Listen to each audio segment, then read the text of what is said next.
What up, Hyperchange? Welcome to another episode. We have got so much battery day analysis and catching up to do. It's been about a week or 10 days since Tesla's battery day. I road tripped down and back. I've had some time, rewatched it like 3 times. Even at the battery day tour when I was attending, got a sneak on a VIP investor tour to actually see the new battery cell production plant that Tesla has in Fremont, California. There is so much to cover about this Tesla battery day. I think a lot of this has gone over the head of the traditional media and financial analysis community because this is deep technological breakthroughs. This is about bringing science and deep engineering into commercialization. And it's a lot of, frankly, really nerding out on battery tech that a lot of people just, aren't doing. But we're going to do it today. So Tesla, the big deal here with battery day is, how do we scale battery production? If Tesla's going to sell millions of cars that change the world, that transition us to electric cars, they need to build a massive amount of batteries, literally more than, exists today. And that is the problem that Tesla starts out by framing this, is that battery production today is about, 100 gigawatt hours for electric vehicles. We need to hit 10 terawatt hours, an 100x increase to be able to pump out enough vehicles every year to transition the whole fleet to electric over 15 years, 150 terawatt hours, 10 terawatts a year. So that is this goal, this massive, frankly, that all of humanity has to scale battery production to that level. And so the other part of that is not just cars, but the actual grid itself is going to require another 10 terawatt hours of energy or battery production a year to transition from 100 gigawatt hours today. So this is, to me, the limiting factor, the biggest bottleneck constraint of how do we tackle the climate crisis is how do we scale that battery, amazing, cheap, efficient battery technology and get those battery cells everywhere in the world so we can stop using fossil fuels. That is what that was about today. And Tesla, frankly, is like nobody. The supply chain on the back end isn't moving fast enough to scale to where we want to go to be building millions of cars per year and really making a difference, not just doing a couple cars here and there. So we're going to do this in-house. We're going to vertically integrate. At first Tesla bought their cars from Lotus, then they started building them in-house in Fremont with the Model S, then they started doing battery pack production more in-house in Nevada with Panasonic still building the cells, and now today they're not only building themselves, they're also building the cathodes, and they also talked about getting into mining. So really what today was not about Tesla's new battery cell, wasn't about products. To me, it was about the launch of truly a battery division for Tesla and a new group within the company that is a targeted group of engineers to bring new advancements in battery technology to market. It's going to be a variety of different cells, a variety of different chemistries, but what it's amounting to is Tesla is going to be able to scale its battery production to meet all of these new crazy product ideas that it has. So now let's break this down. This is the chart that Tesla sort of uses to break down the 5 categories of innovation that they did. So it's not just one innovation. There's like 5 scientific breakthroughs here that occurred at once. Let's start with the first one here, cell design. So this is the big, I think personally, this is the thing that most excited me, was Tesla's getting into making and designing their own battery cells. And we knew that if they didn't have to do that 2170 cell, Elon Musk could go to the drawing board with this potentially dry electrode format, a new way to heat and cool the cells with the tabless electrode.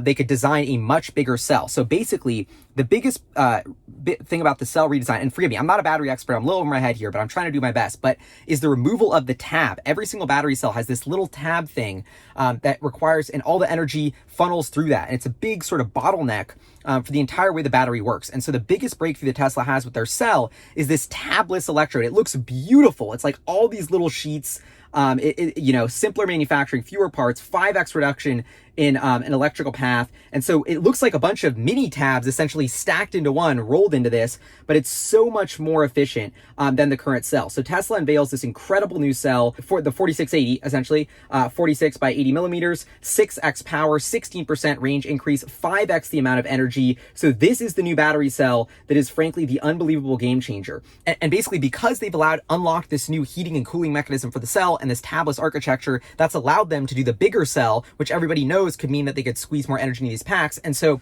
basically what we have here is this tabless electrode breakthrough is allowing Tesla to have this new form factor of the cell that holds way more energy, and that in turn is going to allow them to redesign the whole way the battery pack works around this new battery, not even just making a battery, making a structural piece of the car.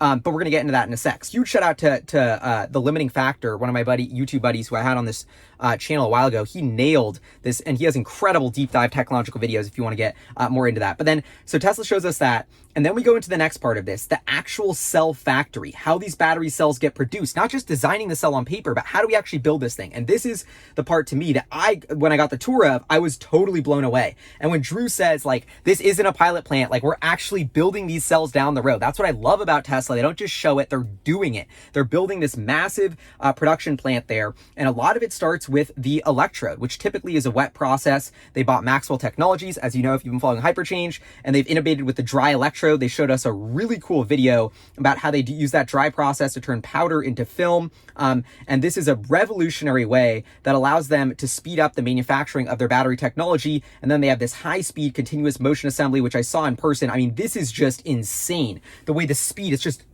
it's like bullets that are coming out of this thing. And they say this new assembly line is capable of 20 gigawatt hours of production, a 7x line input. So this is to me why it was called Project Roadrunner. The code name of this, because it was all about increasing the speed at which these batteries could roll off the production line, and the the throughput of these lines is insanely faster than anything historically, and that's going to lead to all sorts of improvements in terms of cost, efficiency, ability to ramp, all that sort of stuff. And I mean, the way that they're automating this factory is insane. I mean, when I got the tour, they were mentioning that a lot of this is actually due to Grohmann Engineering. And I think this is a big part of it. Grohmann was a German sort of automated robotic manufacturing company they bought a couple of years ago. And they've been using them at the Gigafactory in Nevada. And when I was doing the tour of the Nevada Gigafactory, they really interestingly showed me on the line how they were automating, basically, removing human tasks with machines that were designed in-house by this Grohmann unit for Tesla. And it sounds like a lot of that expertise has been carried over into this battery production division. Really fascinating to see how Tesla repurposes this automotive robotics production company, Grohmann,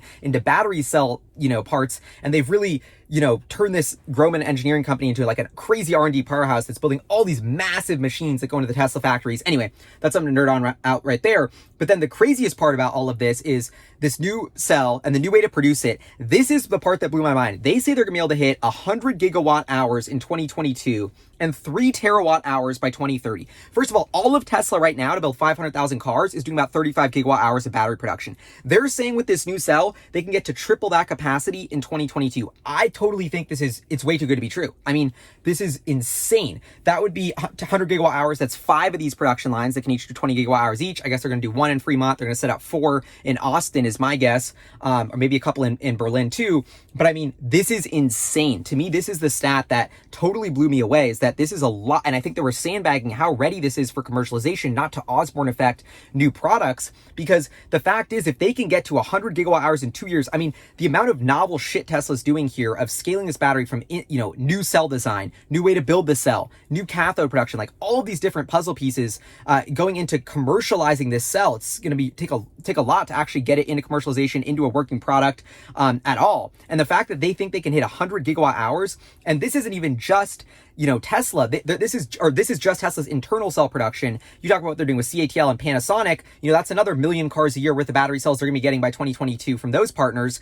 This 100 gigawatt hours is another, 1 million, 2 million worth of vehicle cells. So in 2 years, Tesla's basically reading between the lines here, saying that they can have enough battery cells to pump out 4 million cars a year. I don't know. That's basically what I'm reading by the end of 2022. That'll let you, I don't know. I mean, this is exactly the kind of crazy scaling that Tesla needed to really turbocharge revenue growth going forward. I mean, this blew me away. And 3 terawatt hours by 2030. I mean, these are the numbers that are showing how Tesla quickly scales into the hundreds of billions of revenue range through this decade as they hit some of these battery pack numbers. I mean, if you just back out how many vehicles this is, it's tens of millions at 3 terawatt hours of vehicles, and I'll let you figure out how much revenue that is. Those two combinations result in a 32% dollar per kilowatt hour reduction. The new type of cell, the new way to build that cell. I actually think that's the bulk of the innovation that excited me.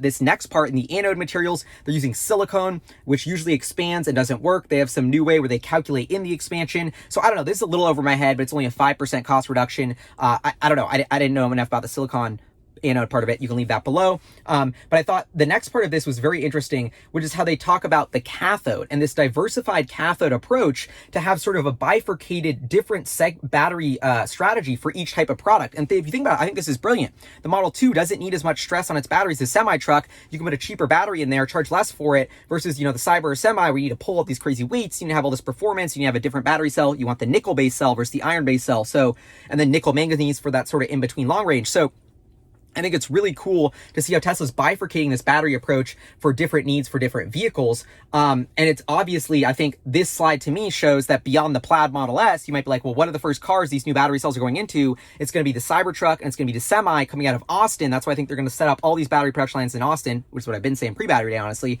That's exactly what I think they're going to do. And then use this Fremont production line for the Plaid Model S. But, we're not going to be seeing these actual new cells in vehicles until late 2021, it sounds like. But anyway, going back to this, the cathode, this is the next piece of the puzzle here.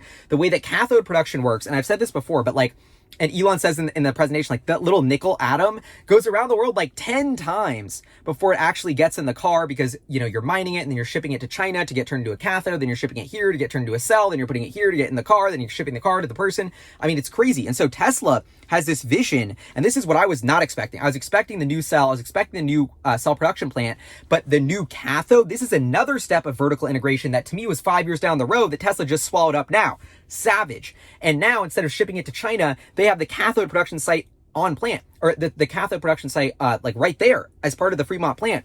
As part of the battery plant. And so when I got the battery cell production line tour, they were like, one more thing. And that one more thing was not a Model S Plaid ride, unfortunately. It was the tour of the cathode production line. So nerdy. But I absolutely love that. And it was just fascinating to see how they're doing the cathode production in-house. It's over my head. I thought that would have been way too hard, but apparently they're pulling it off. And they even say they're going to build a Tesla cathode facility in Nevada and to shorten the travel distance of these cathodes. And to me, it's it kind of makes sense, because instead of spending all that money to ship the cathode all around the world and repackage it here to ship it to here to do that, if you do it all in sight, maybe we can stomach some of the cost of that new technology because we're having it travel less and we're not forcing it to get packaged. There's a lot of streamlining vertical integrations that go on there. And I thought it was fascinating that actually got to talk to Drew a little bit and the executives after I snuck on the investor tour. And they were saying how, there's so many, there's so like a bottling factory. They show this footage of these crazy factories that have been perfected for decades, all this technology, all this machinery, all this equipment, the almost the golden age of American manufacturing that we lost. And they were showing that to their team to be like, look at how we can refine this. Look at how amazing and automated and precise and beautiful these bottle making machines are to get inspiration for the battery team. And so, I don't know, this kind of me getting sidetracked, but I loved that kind of philosophy of this romanticizing of American manufacturing and bringing it back and glorifying it, making it something awesome that should be, is a miracle of engineering. And that's really what Tesla's going for here. But anyway, so they're doing the cathode, and they're not even just doing the cathode. They also want to get into clay mining, basically. So they have also bought a clay mine in Nevada. So they're going to basically mine this lithium and then turn it into a cathode all on site and then ship it to Fremont. I mean, the amount of steps and distance traveled they have just taken out of the battery supply chain here is absolutely insane if they can pull this off. And I think this is a lot of early R&D, but I was actually talking to someone, shout out to Alex Grant, who was sort of an expert in clay extraction. He's written a bunch of interesting stuff. I'll put a link below to his latest article, and he's been following 30 or 40 of these clay extraction lithium products around the world. And it's interesting to see that this is sort of emerging as new technology. Now Tesla's hopping on board. He was so pumped. He was like, wow, Tesla's validating this crazy new mining technology. And it sounds like they're experimenting with it as well. And this is some new thing that a lot of the old mining companies are kind of, shrugging at and shrugging off. It's like, oh, that's not the way to do lithium. We have to do it our way. There is no cheaper way, better, easier way. Of course not. But it looks like there actually might be. And that's what Tesla's dabbling with here in Nevada. Can they pull it off? I don't know, but that's what they're dabbling with. So there's so much here. So now they're even getting into cathode and mining, and what comes next is the structural engineering of the battery pack. And this is a little bit not entirely has to do with the battery. My Model Y, I think the thing that we're in right now, I'm praying has a new casting, because they basically said right around when mine was born, early September, that they have started to implement this new mega casting machine at Fremont that is this new unibody assembly, Giga Casting Innovations.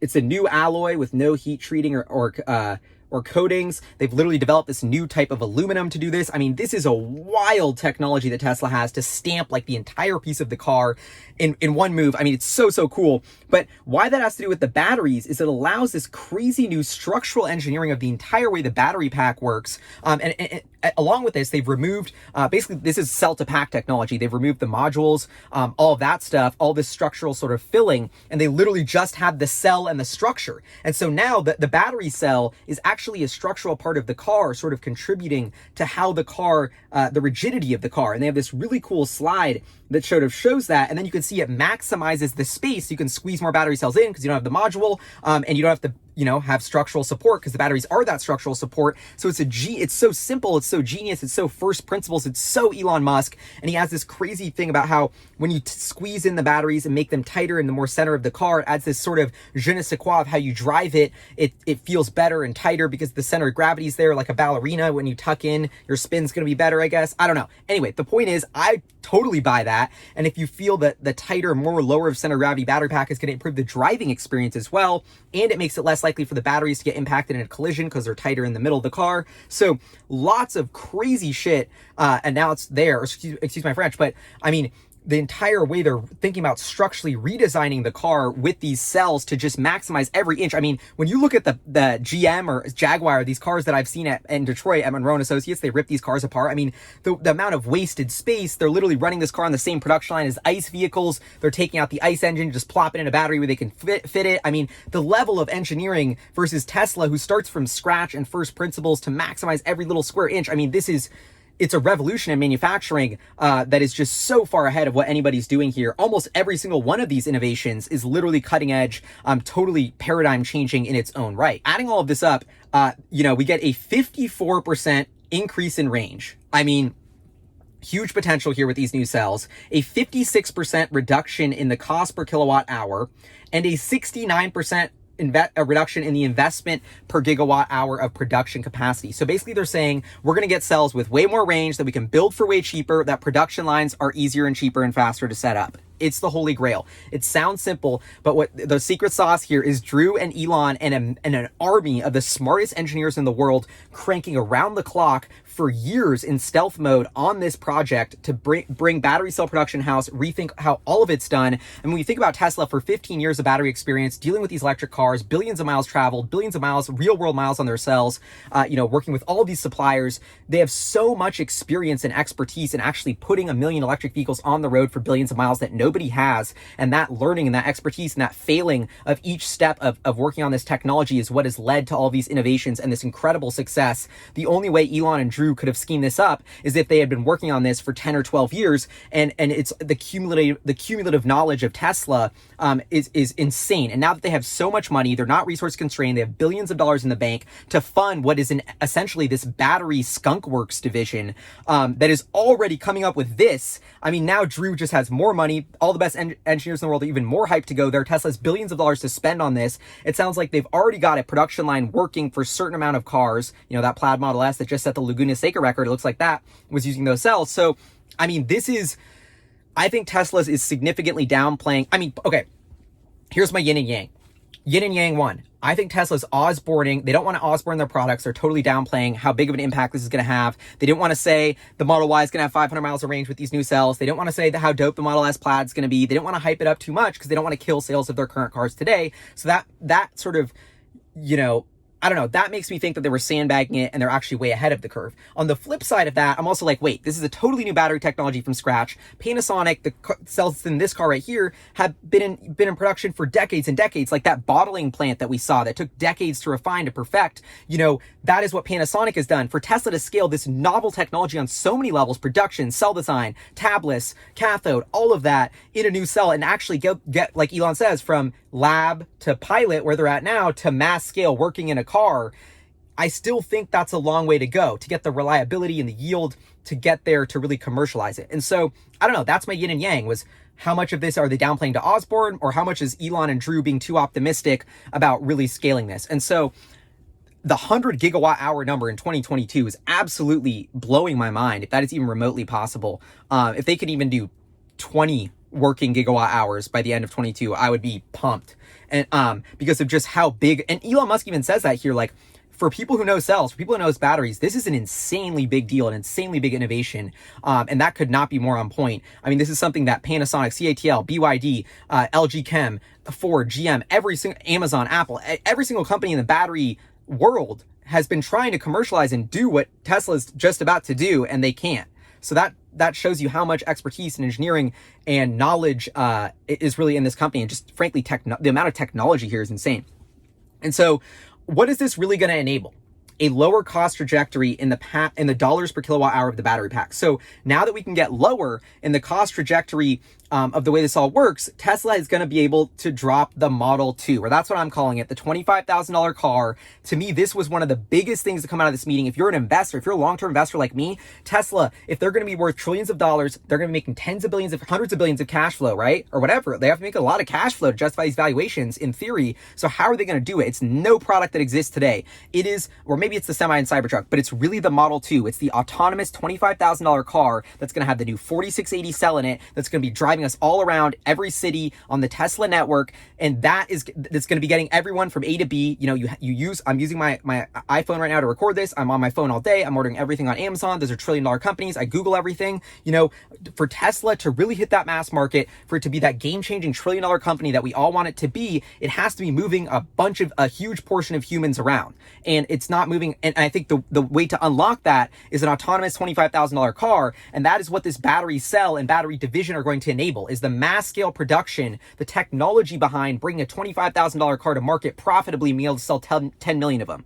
It sounds easy on paper, but it's almost impossible to do. It's going to take a gargantuan reinventing of the entire minerals and materials supply chain. That is what Tesla's doing. They're literally pushing the envelope on battery design, on battery production, on cathode design, on cathode production, on silicon anode design, and on mining all at once. All of these 5 frontiers need to be pushed on at once to be able to expand the supply of electric vehicles to where we need to go to get off of fossil fuels. And so to me, oh my God, the people that say this day is a disappointment, you are the financial. I actually kind of blew up on Yahoo Finance, and they deleted my interview because, oh my God, they're just nobody's doing any research. I mean, it's really sad to me that people aren't appreciating how exciting this is and how much of an amazing piece of good news this is, that Tesla is really pushing forward this green technology. They're doing this battery stuff that is, you know, as much as everything in the world is like, I don't know, I feel like the world kind of sucks right now, but this to me is such a bright spot of amazing news and amazing hope that we have so many smart people working on this, such an important critical piece of technology for our future, and it's advancing so fast because we got Elon and Drew scheming on it. Like, this is such good, exciting news,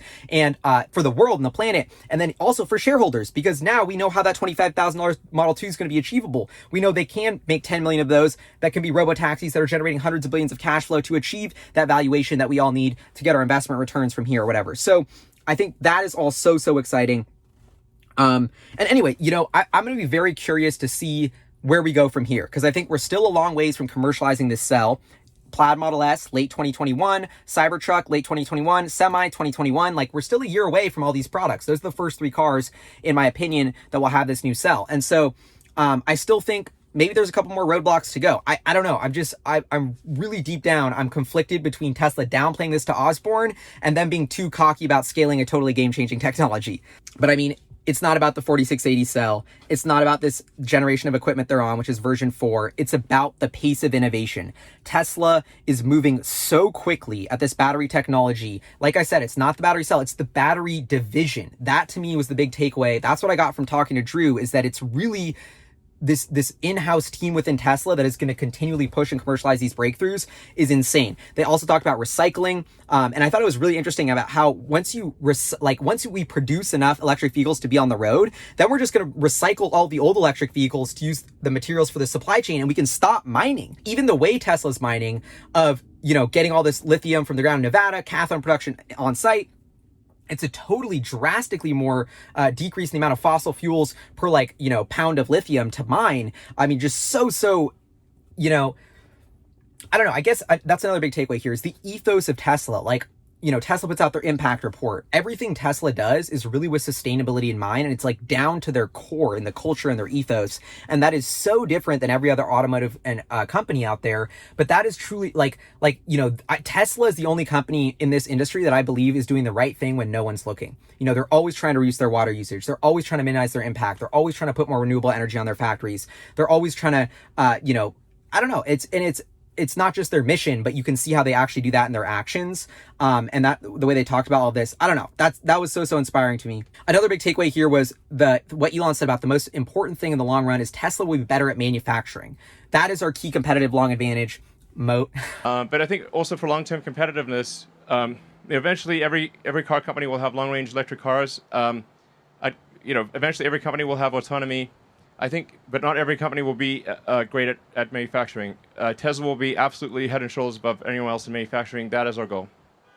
I think that's a fascinating insight, and I do think it's also like 5 or 10 years before people catch up to the batteries and autonomy. So we got a long way to go before that. The big takeaway here for long-term investors is that Tesla has laid out a strategic game plan. They know how they are going to scale production. There is not a bottleneck capping them at 500,000. Tesla's going to get to millions and millions of cars produced per year. They're going to do it with these game-changing new battery tech. I mean, this is what we need for them to scale into their valuation. And so for me, I've never been more confident and the long-term investor. This has never made me more bullish because I'm more confident than ever that Tesla has taken their destiny into their own hands here. They're not relying on anyone else. They know what the steps are needed to hit that price point to release that $25,000 car that is going to truly change the world and end the fossil fuel era. And that's what Battery Day was about. It was about cementing the technological roadmap to getting to that inevitable inflection point where EVs are better. And that inevitable inflection point of where EVs are better would have taken way longer to get there if it wasn't for Elon and Drew and Tesla's battery squad scheming on all this shit. So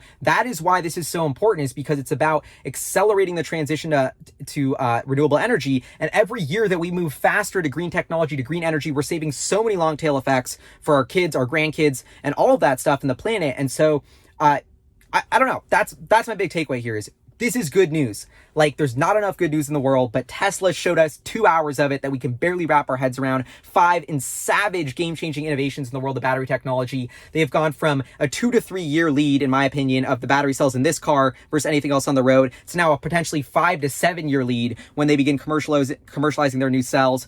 Leadership. The most important asset or liability a company has is not on its balance sheet. It's leadership. It's who's in the boardroom. It's who's running the company. A company is just a group of people at the end of the day. And Tesla, I mean, Elon Musk, I know we all talk about Elon Musk, but like the way him and his team are pushing the envelope on how fast this moves, and the way I've seen, I follow a lot of electric vehicle companies for years, and to see the way they move and scale production and vertically integrate, like, it's just, even the fastest moving companies in the electric vehicle space are moving so much slower than Tesla. And the way, it's, I'm trying to like put this in context, but it's like, it's almost like people are driving like, my mom's 1998 Nissan Quest minivan versus like a brand new Tesla Roadster. And that it's like, that's the race right now. That's Tesla versus everybody else. Because what really happened here is we've had Tesla for 10 or 15 years researching and moving ahead on this technology that everybody thought was going to fail, that nobody thought was going to work. And all those 15 years of doing it when nobody else was doing it and having that contrarian viewpoint of electric cars are the future when nobody believed it, is that advantage and that head start is what led to all of this accumulation of knowledge and expertise, which is allowing them to do this. I don't know. It's an insane moment in business history. This is a case study that I think needs to just sit with all of us, because the pace of vertical integration, the ability to move manufacturing back to the United States, to do everything on site, to use sunlight to turn raw materials into batteries and then eventually cars from literally sunlight. I mean, this is the stuff that people are going to talk about in hundreds of years as, the Rockefeller, the Vanderbilts. These were the new technological shifts that changed our society, that propelled us forward, that launched us into a brighter future with less emissions. And it's just savage to watch. And that's why my question for Elon Musk and Drew during Battery Day was like, what else is this going to enable? Thinking long term, is there any other segments that this new battery will be able to disrupt or electrify beyond just the initial Model 2 or cheaper sedan, like a boat, Boring Company, Luke, plane? Where are you, Golly? Are you there? What's up? Right here. Okay, great. It's like ventriloquism here. It's like we just get the sound out of the speaker and you can't tell where the heck it's coming from. Yeah, any hints, or is the Model 2 such a big deal because it decreases the cost of transportation that is really the disruption? Or should we get hyped that this new cost curve opens up different vehicle categories like a high passenger density bus, boring loop, boat, plane? I mean, there are batteries in limited production right now that do exceed 400 watt-hours per kilogram, which I think is about the number you need for decent range, medium range aircraft. And I think our batteries will, over time, start to approach the 400 watt-hours per kilogram range as well. I mean, I think over time we'll see all modes of transport, with the ironic exception of rockets, transition to sustainability, or to electric, basically. On the rocket front, what we're planning to do is like about 80% of Starship is liquid oxygen, and we're actually already running a power line to be able to use wind power to create the liquid oxygen. So we're making some decent progress on sustainability on the rocket front, but there's just no way to have an electric rocket, and it's important for the future of life and consciousness that we become a multi-planet species. So got to keep doing that. Actually, in retrospect, I think it was kind of a bad question because it wasn't about products, and the Model 2, I think that is really the game changer. Nothing else matters right now for Tesla, because if they can get that $25,000 car out and build 10 million of them a year, that is going to make them so much money. That is going to do so much for their impact. It makes total sense that they're absolutely laser focused on that. But Elon Musk did kind of answer my question, was like, we're already scheming on that 400 watt hour per kilogram battery cell. We're going to electrify everything that needs to be electrified. I know I'm going to keep bugging Elon to do the electric airplane and the electric boat and the electric bus, the electric boring company loop. I don't know.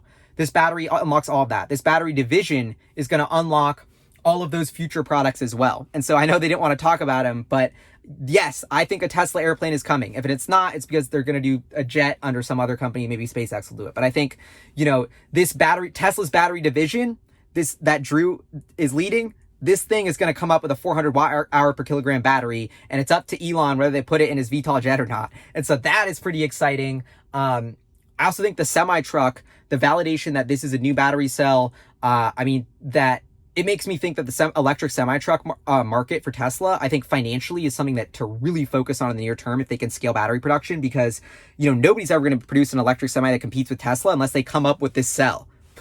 It's going to be impossible to come up with this cell. And so I think Tesla's semi-truck, where it's all about economics, it's all about operating cost, it's all about the core technology and performance of that battery per dollar you're spending on it, that's where Tesla's going to shine. That's where they're going to take market share the fastest because of the economic ROI of that industry. And so I think that's another thing that got me really excited about this battery day is, okay, now we know what's going in the semi-truck. Now we know why the semi-truck can pull off all these crazy specs. And now we know why no one's going to be able to pull it off because they don't have these battery cells. And okay, here's another thing that's crazy. All the electric vehicle companies and people I've talked to are blown away. All the industry insiders, Sandy Monroe, I was just with Mark Frohmeyer of Arcimoto, all the people, everybody's blown away by what Tesla announced in the industry. The closer you are to battery technology, the more impressed you are with what has been announced. And every single electric vehicle person I talk to, every single company is drooling to get these cells because they're so good and they're so much better than what's on the market. Literally, it kind of made me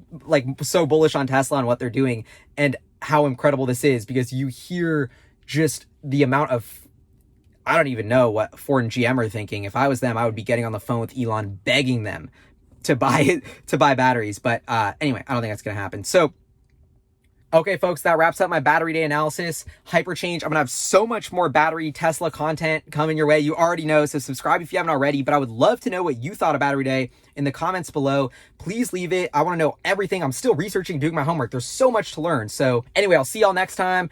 This is me reporting from the Hypership. Have an awesome day. And yeah, be in a good mood. Be happy. Tesla battery day. They're pushing, thank Drew and Elon and the squad for pushing this technology forward to give us some hope for a sustainable energy future, because that gets me more excited and optimistic every morning, knowing that there's that team working on this with such amazing resources and just those batteries flying off the line in Fremont. I love it. Anyway, see y'all next time. Peace.